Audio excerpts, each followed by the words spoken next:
रामकृष्ण हरी. गुरुपौर्णिमा म्हणजेच व्यासपौर्णिमा याबद्दलची माहिती आपण या भागात पाहणार आहोत. ध्यानमूलं गुरुमूर्ती, पूजामूलं गुरोः पदम, मंत्रमूलं गुरुर्वाक्यम, मोक्षमूलं गुरुर्कृपा. आषाढ शुद्ध पौर्णिमेला म्हणजे या तिथीला आपण गुरुपौर्णिमा म्हणून गौरवितो. आषाढ शुद्ध पौर्णिमेला गुरुपौर्णिमा किंवा व्यासपौर्णिमा असेही म्हणतात. ज्यांनी महाभारत आणि पुराणे लिहिली त्या व्यासमुनींना वंदन करण्याचा, त्यांची पूजा करण्याचा हा मंगल दिन. आणि त्यांच्या एवढे श्रेष्ठ गुरुजी आचार्य अद्याप झालेले नाही अशी आपली श्रद्धा आहे. अशा या आचार्यांना साक्षात देवाप्रमाणे मानावे असे शास्त्रात कथन केले आहे. एवढेच नव्हे तर महर्षी व्यास हे भारतीय संस्कृतीचे शिल्पकार आणि मूलाधार मानले जाते. ज्या ग्रंथात धर्मशास्त्र, नीतिशास्त्र, व्यवहारशास्त्र, मानसशास्त्र आहे अशा सर्वश्रेष्ठ ग्रंथ त्यांनी लिहिला आहे. ज्ञानियांचा राजा म्हणून ज्याला मानतो त्या देवांनी सुद्धा ज्ञानेश्वरी लिहिताना व्यासांचा मागोवा घेतो असे म्हणून सुरुवात केली. व्यासपौर्णिमेच्या दिवशी ओम नमस्तुते व्यास विशाल बुद्धे अशी प्रार्थना करून त्यांना प्रथम वंदन करण्याचा प्रघात आहे. परंपरा आपल्या देशात रामायण आणि महाभारत या काळापासूनच चालत आलेली ही गुरुशिष्य परंपरा. आपण ज्यांच्याकडून विद्या प्राप्त करतो, मिळवतो, त्याच विद्येच्या बळावरती आपण सर्वांचा उद्धार करीत असतो. अशा या गुरूंना मान देणे, आदराने कृतज्ञता व्यक्त करणे हे आपले आद्य कर्तव्य होय. महर्षी व्यासांपासून अशी प्रथा रूढ झाली ती आजमितीपर्यंत. आणि दत्तभक्तांसाठी हा पुण्यपावन दिवस. या दिवशी शिष्य आपल्या गुरूंची पंचोपचारे पूजा करतो, आपल्याला मिळालेल्या कृपादानाबद्दल कृतज्ञता व्यक्त करतो आणि पुढील वाटचालीसाठी आशीर्वाद घेतो. वेगवेगळ्या पंथ आणि संप्रदाय हा ईश्वरभक्तीकडे जाणारे मार्ग शोधणारे मुमुक्षुच पारमार्थिक या दिवशी भक्तिभावाने गुरूंचे पूजन करतात व गुरुदक्षिणा घेऊन कृतज्ञता व्यक्त करतात. ही गुरुपौर्णिमा का साजरी केली जाते आणि त्यामागील पौराणिक कथा काय आहे, चला तर मग जाणून घेऊया. महर्षी वेदव्यास यांना वेदांचे निर्माता म्हटले जाते. पौराणिक कथेनुसार महर्षी वेदव्यास यांचा जन्म आषाढ महिन्यातील पौर्णिमेच्या दिवशी झाला होता आणि त्यामुळे वेदव्यास यांचा जन्मदिन हा गुरुपौर्णिमा म्हणून साजरा केला जातो. हा दिवस गुरुपौर्णिमा म्हणून साजरा करण्याची परंपरा फार जुनी आहे आणि ही परंपरा आज तागायत पाळली जात आहे. महर्षी वेदव्यास यांनी लोकांच्या कल्याणासाठी, ज्ञानासाठी श्रीमद भगवद्गीतेसह एकूण 18 पुराणांची रचना केली आहे. गुरुपौर्णिमेची कथा अशी आहे की आषाढी पौर्णिमेच्या दिवशी ऋषी पराशर आणि निषाद कन्या सत्यवती यांच्या पोटी महर्षी वेदव्यास यांचा जन्म झाला. असे म्हटले जाते की वेदव्यास यांनी बालपणीच त्यांच्या पालकांना परमेश्वराचे दर्शन घेण्याची इच्छा व्यक्त केली होती, परंतु त्यांची आई सत्यवतीने ही इच्छा नाकारली आणि मग वेदव्यास हट्टीपणा करू लागले. त्यावर त्यांच्या आईने वेदव्यास यांना जंगलात जाण्याचा आदेश दिला. तसेच जेव्हा तुम्हाला घरची आठवण येईल तेव्हाच परत या असे देखील सांगितले. त्यानंतर वेदव्यास यांनी घनदाट अरण्यात घोर तपश्चर्या केली आणि त्यांच्या या घोर तपश्चर्येमुळे त्यांना पुण्यप्राप्ती झाली आणि वेदव्यासांनी संस्कृत भाषेवरती प्रभुत्व मिळवले. यानंतरच त्यांनी 4 वेदांचा विस्तार केला. तसेच महाभारतासह ब्रह्मसूत्र आणि 18 महापुराणांची रचना केली. महर्षी वेदव्यास यांना 4ही वेदांचे ज्ञान होते. त्यामुळेच या दिवशी गुरूंची पूजा करण्याची परंपरा शतकानुशतके चालत आलेली आहे. गुरुर्ब्रह्मा गुरुर्विष्णू गुरुर्देवो महेश्वरा गुरुर साक्षात परब्रह्म तस्मै श्री गुरवे नमः. आणि कथा आपण पाहणार आहोत पहिल्या गुरुपौर्णिमेची.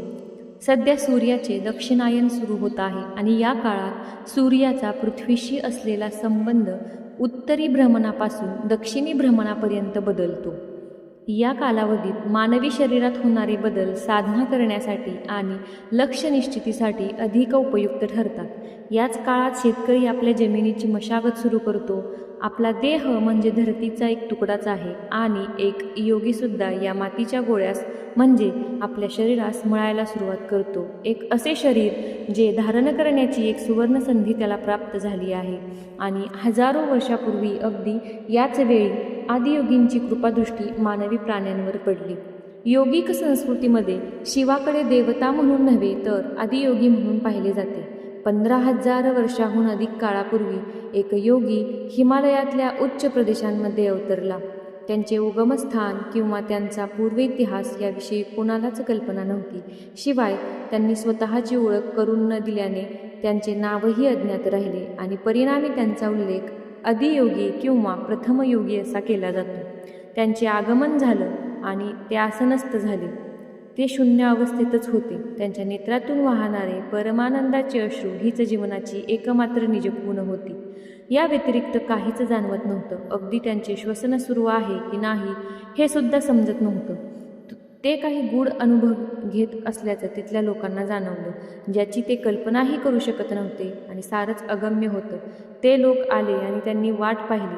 अखेरीस काही लोक निघून गेले आणि कारण गूढ अनुभूतीत हरविलेल्या त्या योग्याला भोवतालचे भानच उरले नव्हते. पण तिथे केवळ 7च माणसे थांबून राहिली आणि या आदियोगींकडून ज्ञान ग्रहण करण्यासाठी ती 7 माणसे आग्रही होती. पण आदियोगींनी त्यांच्याकडे दुर्लक्ष केले. त्या 7 जणांनी प्रार्थना केली, जे गुह्य ज्ञान आपल्याला प्राप्त झाले आहे ते आम्हालाही प्राप्त करण्याची इच्छा आहे. त्यांची विनवणी धुडकावून लावत आदियोगी गरजले, मूढमतींनो, तुम्ही आज ज्या अवस्थेत आहात त्यावरून हे स्पष्ट आहे की लाखो वर्षांमध्येही तुम्हाला ज्ञानप्राप्ती अशक्य आहे. तुम्हाला प्राप्त करण्यासाठी कठोर तपस्या करण्याची आवश्यकता आहे. हे केवळ पोळखेर किंवा मनोरंजन नाही. परंतु त्या 7 जणांचा इतका अट्टहास तीव्र होता की त्यांनी दिवसामागून दिवस, महिन्यांमागून महिने गेले तरी आपली तपश्चर्या सोडली नाही किंवा भंग पावली नाही. आदियोगींनी मात्र त्यांच्याकडे पाहिलं सुद्धा नाही. असं म्हणतात की त्या 7 जणांनी जवळपास 84 वर्ष अखंड सेवा सुरू केली आणि 84 वर्षानंतर एका पौर्णिमेच्या दिवशी जेव्हा सूर्य उत्तरेकडून दक्षिणेकडे भ्रमण करत होता, दक्षिणायनाच्या आरंभी आदियोगींची कृपादृष्टी त्या 7 साधकांवरती पडली आणि त्यावेळी आदियोगी त्यांना आता दुर्लक्ष करूच शकत नव्हते आणि त्या 7ही जणांना जवळून निहाळले आणि जेव्हा आकाशात पूर्ण चंद्र दिसला त्यावेळी त्यांनी गुरुच्या भूमिकेत जायचे ठरविले आणि ती पूर्ण चंद्राची पौर्णिमा गुरुपौर्णिमा म्हणून ओळखली जाऊ लागली.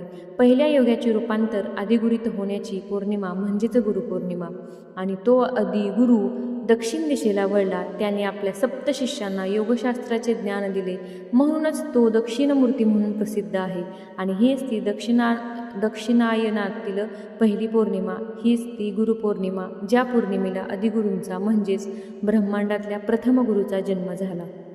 गुरुपौर्णिमेच्या कथेतील आणखीन एक दुसरी कथा म्हणजे वरुण राजा मान्सूनची कथा. आदियोगींनी योगविज्ञानाचे ज्ञान सप्तर्षींमध्ये संक्रमित केल्यानंतर ते 7ही ऋषीगण योगविज्ञानाच्या प्रसारासाठी जगभर पसरले आणि त्यापैकी एक अगस्ती मुनी, ज्यांनी भारतीय उपखंडाच्या दक्षिणेत आपले कार्य सुरू करण्यासाठी मार्गस्थ झाले. अगस्ती मुनींचं जीवन अगदी अद्भुत आणि विलक्षण, सामर्थ्यशाली, प्रगल्भ, बुद्धिप्राप्त पुरुष होते. हिमालयाच्या दक्षिणेकडील संपूर्ण भारतीय उपखंडात प्रत्येकासाठी एक आध्यात्मिक क्रिया प्रदान केली जाते आणि आज ईशा योग म्हणून जे काही आपण करत आहोत ते सर्व काही अगस्ती मुनींच्या कार्याचा छोटासा भाग आहे. अगस्ती मुनींच्या दक्षिणेकडे प्रयाण करण्यामुळे योगी आणि आध्यात्मिक साधक यांची एक परंपराच सुरू झाली. ऋतुमानानुसार योगी आणि साधकांनी हिमालयातून दक्षिणेपर्यंत आणि पुन्हा परत हिमालयाकडे असे भ्रमंतीचे चक्र सुरू झाले आणि हे चक्र हजारो वर्ष अखंड चालत राहिले. योगीजन उन्हाळ्यामध्ये हिमालयातल्या गुफांमध्ये जाऊन साधना करतात आणि हिवाळ्यात दक्षिणेत यात्रा करतात. त्यापैकी बरेच जण रामेश्वरपर्यंत जातात. रामेश्वर हे भारताचे दक्षिणेकडचे टोक आहे. नंतर हजारो किलोमीटर पायी प्रवास करत ते उत्तरेकडे परततात. दक्षिणेकडे यात्रा आणि पुन्हा उत्तरेकडे परतीचा प्रवास हे यात्रेचे वार्षिक चक्र अगस्ती मुनींच्या काळापासूनच सुरू झालं. आज अशा लोकांचं प्रमाण घटलंय, पण एक वेळ अशी होती जेव्हा शेकडो हजारो योगी अशी यात्रा करायचे. पण त्या काळात हा महिना त्यांच्यासाठी खूपच अडचणीचा होता, कारण याच महिन्यात मान्सून जबरदस्त पाऊस पडायचा. आज मान्सूनची तीव्रता फारच कमी झाली आहे, पण त्या काळी मान्सून म्हणजे एक भयंकर नैसर्गिक प्रकोपच असायचा. मान्सूनचा शब्दशः अर्थच विशिष्ट वेग आणि रौद्रता असा आहे. निसर्गाने भयंकर रूप धारण केले की पायी प्रवास अवघड व्हायचा. म्हणून सर्वसाधारणपणे असं ठरलं की या महिन्यामध्ये प्रत्येकाने जिथे शक्य आहे तिथेच राहायचं, आश्रय घ्यायचा. आणि त्यानंतर पुष्कळ काळ उलटल्यानंतर गौतम बुद्धांनी त्यांच्या भिक्षूंना या एका महिन्यासाठी विश्रांती घेण्याची आज्ञा केली, कारण या कालावधीत प्रवास करणे खूपच जिकिरीचे असल्याने प्रतिकूल हवामानापासून भिक्षूंचे संरक्षण व्हावं हाच यामागचा उद्देश होता. आणि या काळात भिक्षू एकाच जागी वास्तव्य करत असल्यामुळे त्यांनी संपूर्ण महिनाभर अखंड गुरुस्मरण करणे रूढ झाले, आणि तीच झाली आपली गुरुपौर्णिमा. अशी ही गुरुपौर्णिमेची कहाणी तुम्हाला कशी वाटली?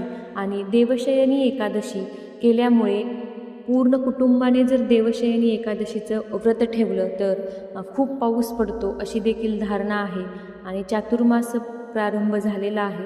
इथून पुढच्या भागामध्ये आपण चातुर्मासातल्या कथा पण पाहणार आहोत. आणि गुरुपौर्णिमेविषयी माहिती कशी वाटली ते कमेंटमध्ये नक्की सांगा, आणि लाईक, शेअर, सबस्क्राईब करा. रामकृष्ण हरी.